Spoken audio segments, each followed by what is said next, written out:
This episode is brought to you by Flex Dealer.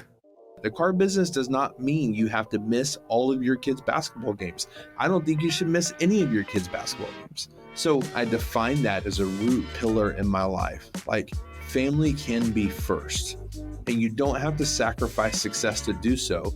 It just means when you're here, you got to go to work, and you have to be extremely intentional with the time that you're here. Hey gang, on this episode of the Dealer Playbook podcast, sitting down with my pal Tustin, we're talking about how to maneuver life's challenges and growth with grace. Stay tuned.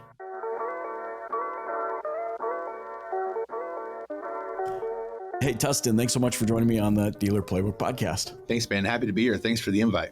This has been a while in the making. Yeah. And so I'm excited to make it happen. Obviously, you and I are partners. You're the general manager of Roper Kia. You're an entrepreneur and investor. You're somebody that I look up to. You're doing so many incredible things. In addition to a weight loss journey that I want to talk about and growth in your personal life and your mindset and maybe a future book. My question is, Roper Kia, Roper Range Line, fun for the people. I see your face multiple times a day on social media. You're invested in some cool businesses. You are in real estate. You're a dad, a great dad from what I have learned and I can see. How the heck do you maneuver all of that with the grace that you do it? Yeah, it's when you list it like that, it seems like a lot. I'd say that my mindset has always been one where I don't like being stuck. So I like thinking ahead. I like moving ahead. And I've always been in that frame of mind. I think the difference in these last 3 years as I focus on growth and focus on myself and really honing in some of those skills is one, understanding we're not perfect.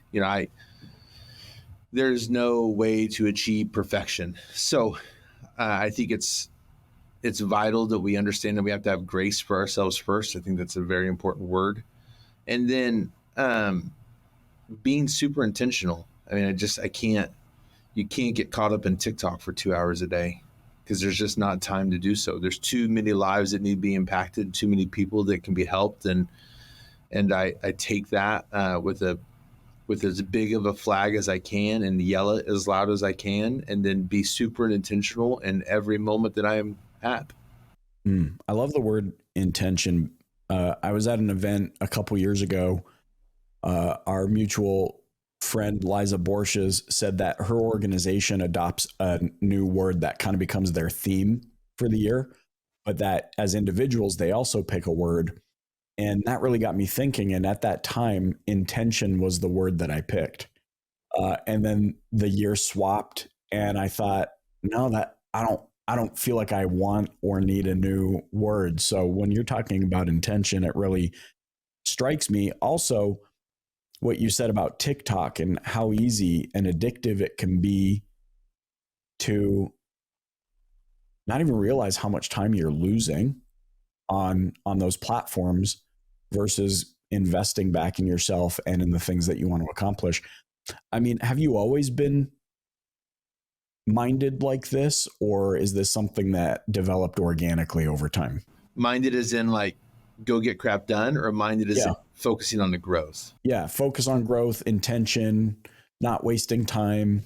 No, I would say I was a big waster of time, and it was because I lacked intention. A little background. I was raised by my aunt and uncle. I was 7. They were 19 and 21. They took me into their home 10 months into their marriage, and I am forever grateful for that. And, but before that, I bounced from house to house to house to house as I didn't live with my real mom and dad from, 10 months until 7. And,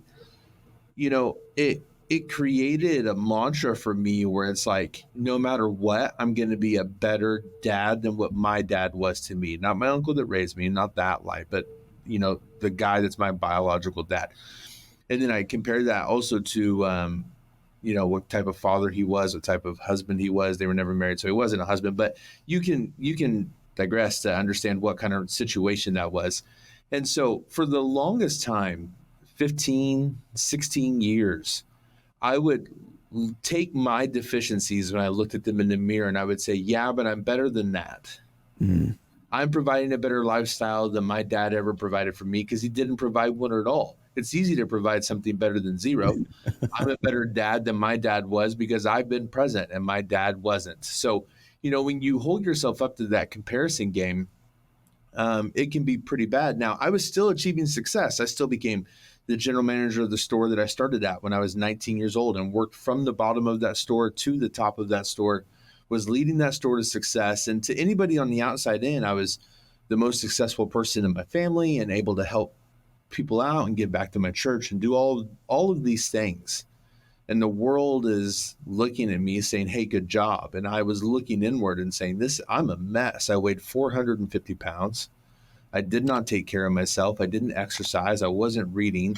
I had a good battle cry, like culture over everything, but I didn't really know why that was. And so, um, it was really 4 years ago I turned that inward and said, hey, if I'm actually going to achieve anything productive or lasting in this world, I probably need to start focusing on some of myself. So I really started down that path of self growth. Yeah, it requires what I think many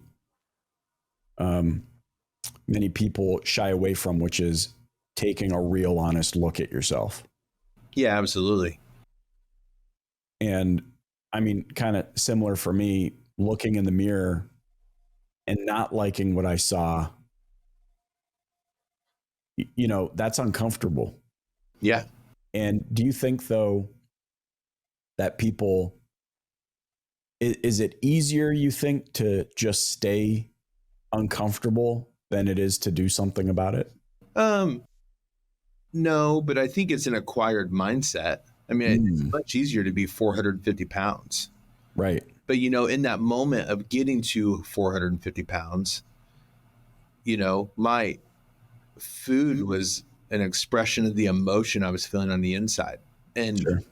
despite the success of the dealership, despite the income, despite the beautiful wife and the kids at home and the nice vehicle and all of these things that the world wraps ourselves up in, despite all of those things, my lash out was to just go eat.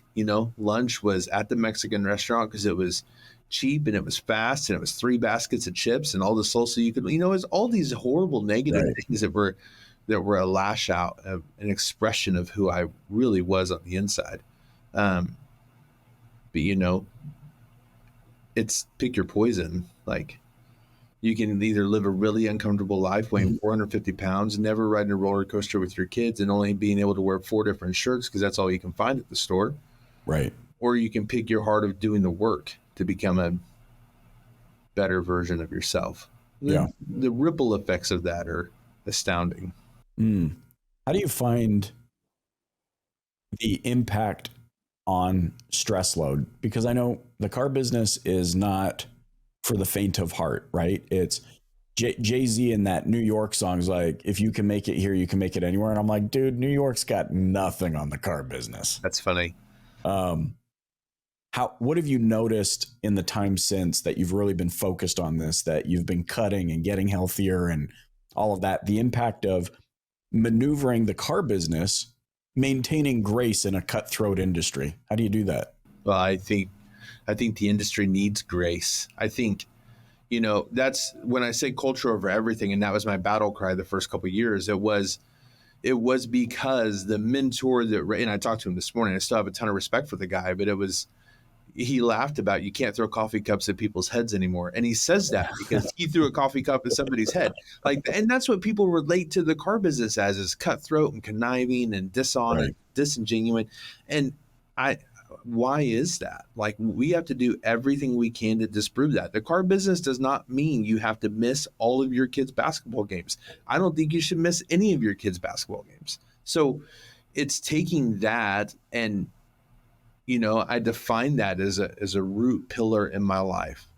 Family can be first, and you don't have to sacrifice success to do so. It just means when you're here, you got to go to work. and you don't get that, well, I'm going to keep referencing scrolling TikTok, but any social media platform of your choosing, like you have to be extremely intentional with the time that you're here. And so I've always tried to bounce every decision, every frustration off of family first, even when it's uncomfortable, even when it's frustrating, to the point of when the production's not there and you have to have hard conversations. But I like being an outlier. I like being different. I like being known for what I am known for, because it, in turn, I can say 5 years later, it's resulted in cultivating a pool of talent inside of my dealership that is second to none. And so, yeah, the world needs change. I was just excited to be a part of that. It's a paradigm shift, I think, for many, because it's like all of the things you do are not like being a general manager of a store, all of the money, all of those things. What I'm picking up is those aren't things that define you. No, I don't think so at all. I mean, I've always said that people ask what I do. I'm like, I grow people. We sell cars as a byproduct of that. But it is about focusing on creating better humans, not for the result of selling cars. Like Right. if I can invest 3 years in somebody and they can go become a better human at whatever, I've had a positive impact on their life, and the rest is going to wash out. If you're doing enough, I just believe that if you're doing enough good, it's always going to shake out in your favor. In order to do good, you have to be in a good place. Right. Yeah, I would say you have to lead the charge. You have to be in an improving place. Like for me to, let's start with one thing. Right now, my management staff is, I very politely instruct them to read 10 pages a day. And we're all in a group thread. So I pick the book. Everybody's at the same spot at the same time. You read your 10 pages a day, and then you text your takeaway to the group thread. And the group thread has a lot of banter in it, and they give each other a hard time. I post my sweat pictures in there every day because I committed September 23rd of last year to sweat every day for a year. So, that group thread does a lot of different things. But, in our very first book that we read, our completion rate was like 40-some%. And then on the second book, it was like 60. On the third book, it was like 85. And so it's understanding that it's my job as a leader to do it first. And if I do it first and I continue to do it and it becomes a habit and it's unignorable, then people are naturally going to come along and do the same thing. So if I see that, Bill has some issues and he needs to work on them, well, it's really hard to hold the mirror up to Bill when Bill can look at me and say, yeah, but you do this, this, this, and this. Whereas if you're constantly focusing on self-growth, and that's, chasing gratitude and goals and grace and growth and the weight loss and the sweat, and they see the momentum, it's hard to ignore that tide. And so at some point, that tide becomes the mirror, whether you want to hold it up or not. They're just naturally going to come to you and say, hey, I need to work on X. What would you recommend? And those conversations just happen naturally. Hey, does your marketing agency suck? Listen, before we hop back into this episode, I know you know me as the host of the Dealer Playbook, but did you also know that I'm the CEO of Flex Dealer, an agency that's helping dealers capture better quality leads from local SEO and hyper-targeted ads that convert? So if you want to sell more cars and finally have a partner that's in it with you that doesn't suck, visit flexdealer.com. Let's hop back into this episode. What I think is so cool about it is I have this visual, a pitch dark room. I mean, you can't see not an ounce of light in this room, and it's dark. You can't see your hand in front of your face. And what happens is when you're in that dark of a room, the smallest amount of light stands out in contrast. And the way I see it is we have this big industry, and many perceive it as this dark void. And you and I are aligned in, we want to remove that stigma. And to your point about if I shoot up a light from where I standing in my own and doing what I do, what happens is it gives others who might be in the dark void a reference point to draw close to. And to your point, it's hard to ignore results. Yeah. We naturally gravitate towards hope and light and grace, and humility. And I bring that up because I think there's leaders on both sides of the industry, whether it's the supplier side, which I sit on, or the dealership side, which you sit on. There's leaders who would rather pay to solve their problems for them versus what I'm picking up what you're doing, which is, no, I'm leading the charge. Yeah. I'm going to be the light. I'm going to be the example. And I just feel like you can't overcompensate for that. Like you have to put in the work. You have to not be afraid to put in the work. What do you say to other leaders out there who are maybe in that position, wondering what they can do? What would you recommend? How do they self-assess? What should they be looking at? Oh, man, that's good. I think we make it all too complicated, if I'm being honest. So I'll never forget a sermon that I heard at church. This is a few years ago. And the reference point was, people say, they start out I'm going to read the Bible in a year. And everybody starts on January 1st. And I think to do that, you have to read 3 chapters a day and 5 chapters on Sunday.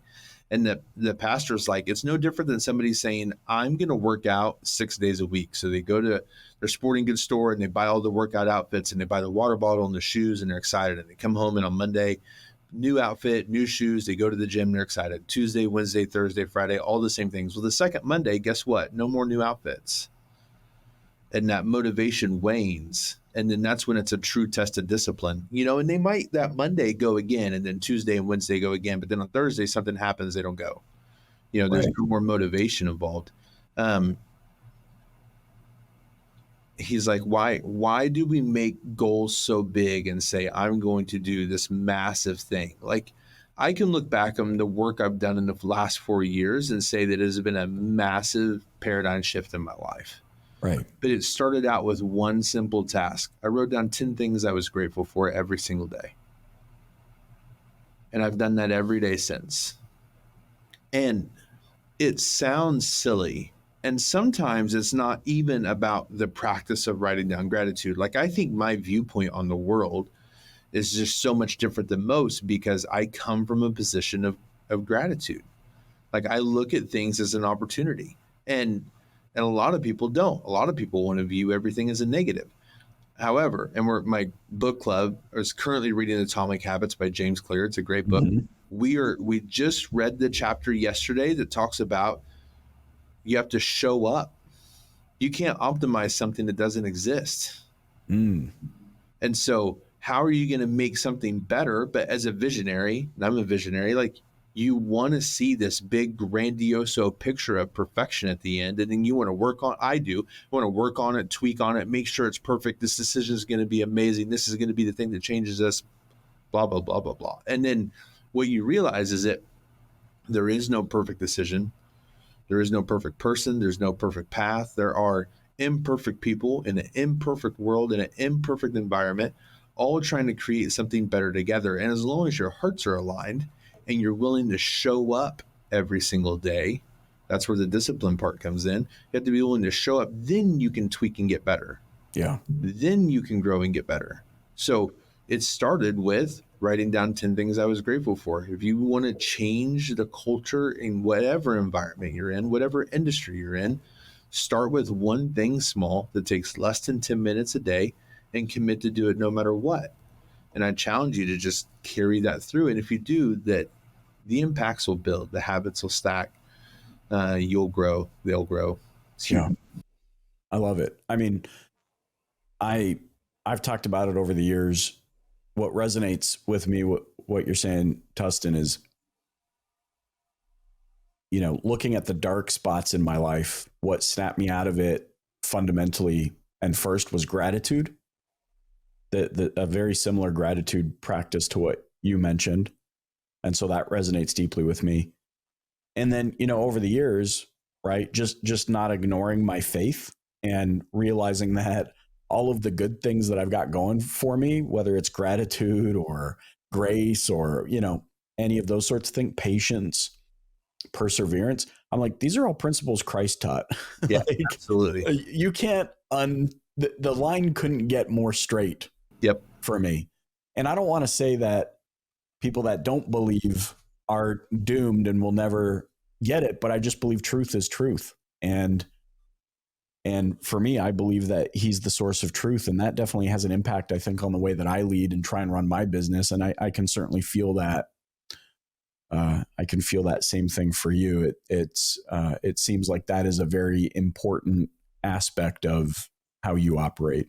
Yeah, without a shadow of a doubt. I don't know where I'd be without it. I say all the time that, the 4 G's that I practice every day, the gratitude, goals, growth, and grace, are the foundation of my life. But my devotional habit that we do every day is what keeps me rooted in my life. And I think it's important to have both of those pieces if you want to grow anything lasting.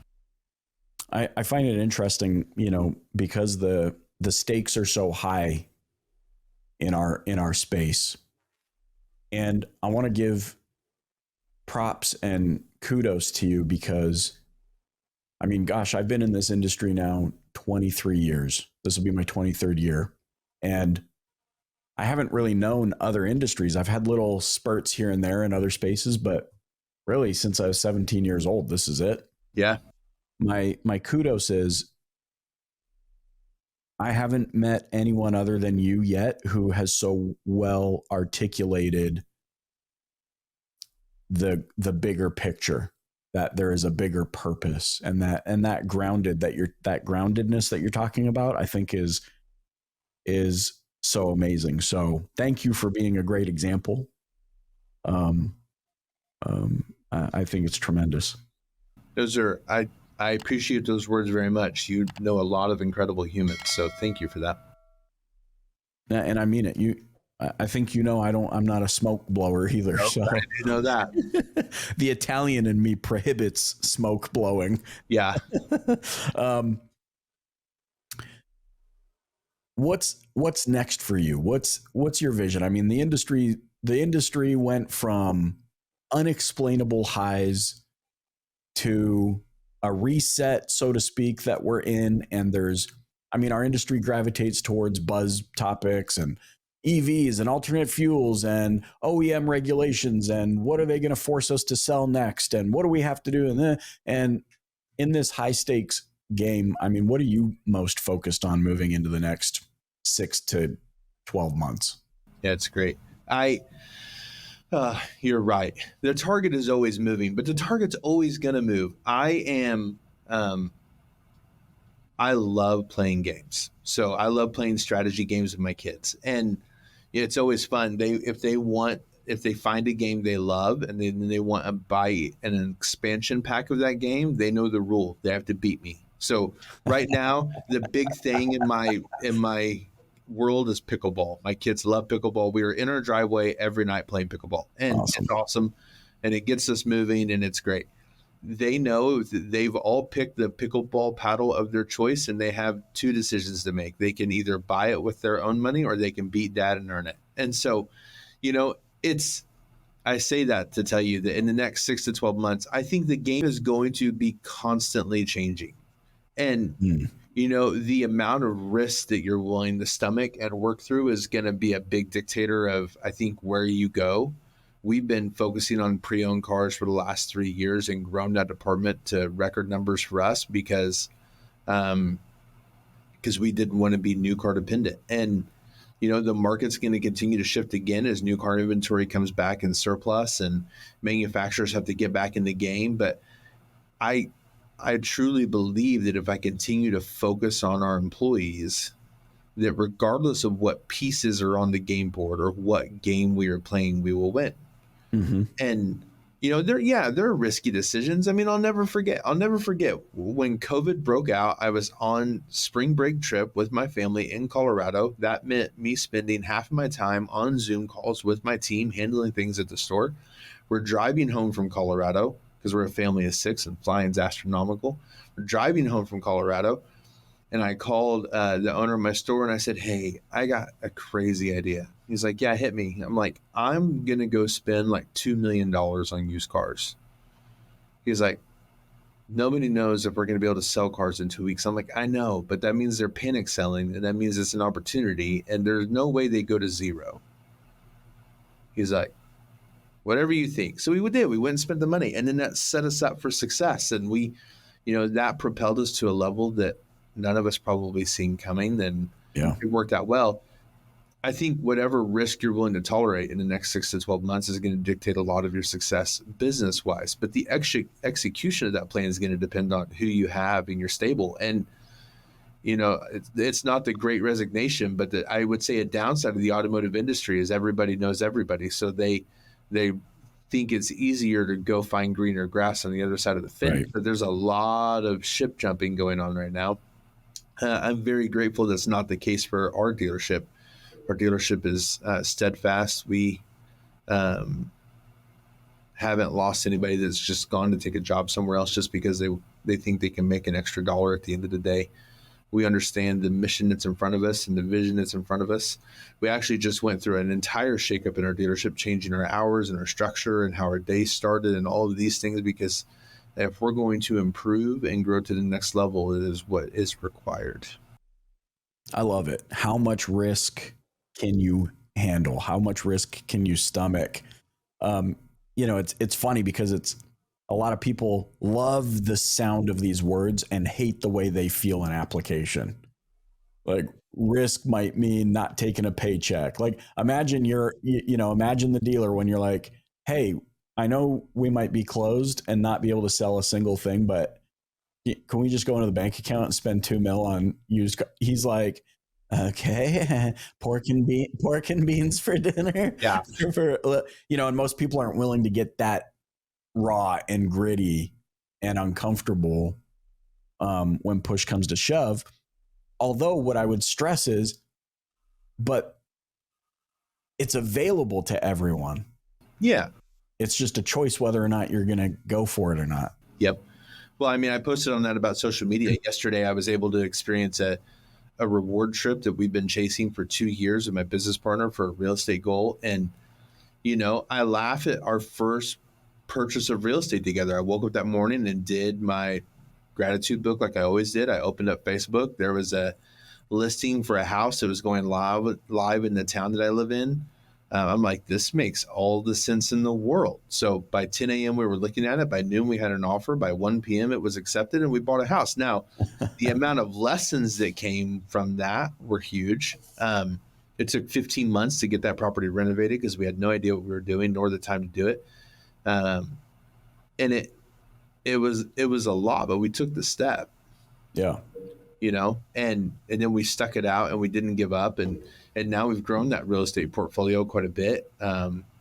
We've bootstrapped that by ourselves and did it as a side thing. And it's been fun.